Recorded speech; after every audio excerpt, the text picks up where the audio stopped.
അല്ല, ഒരു സംശയമുണ്ട്. ഈ സാധാരണ കുതിരകളൊക്കെ വരുമ്പോ ടക്കടി ടക്കടി ടക്കടി ടക്കടി ടക്കടി എന്നല്ലേ, ഇതെന്താ വരുമ്പോ ബ്ലം ബ്ലം ബ്ലം ബ്ലം ബ്ലം?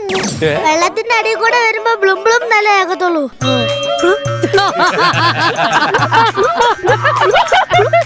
അല്ല, ഈ കുതിര പോയപ്പോ ഇത്രയും വലിയ കൊമ്പള വരുന്നേ? അതെ, രാവിലത്തെ കാപ്പയുടെ കൂടെ കിഴങ്ങേറിയായിരുന്നു. മാറിയല്ലേ? അയ്യോ, ഈ സന്ദർഭത്തിൽ ഇത്രയും സൗണ്ട് എടുക്കല്ലേ? പതിയെ മത്സ്യന്നെ, എന്റെ കുതിരപ്പുറത്ത് കയറൂ. ഞാൻ ഈ കടല് മൊത്തം ചുറ്റി കാണിച്ചു തരാം. കുതിരെ, ഞാൻ പല വട്ടം പറഞ്ഞിട്ടുണ്ട് എന്റെ മേത്തെ കുതിര ആരാ വിളിക്കരുതെന്ന്.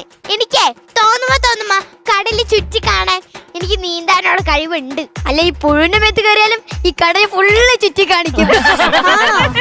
എന്റെ കുതിരനെ ഈ കടല് മൊത്തം ചുറ്റി കാണിച്ച് ഇത് വെറും മുഴുവല്ല, ചൊറിയും മുഴുവായത്. എന്റെ അടുത്തൊന്നും അടുക്കാൻ പോയില്ല, ചോറിന് ഊപ്പാടാണ്. അല്ല വാടാ, ഞാൻ കാണിക്കാം. അല്ല, കറക്കി കാണിക്കാടാ, വാടാ നീ, വാടാ നീ, കറക്കി കാണിക്കാം. ഇങ്ങനത്തെ ചേരന്മാരെ ഒഴിക്കാൻ വേണ്ടി ചെറിയ ചെറിയ ടെക്നിക്സ് ഒക്കെ എന്റെ കയ്യിലുണ്ട്.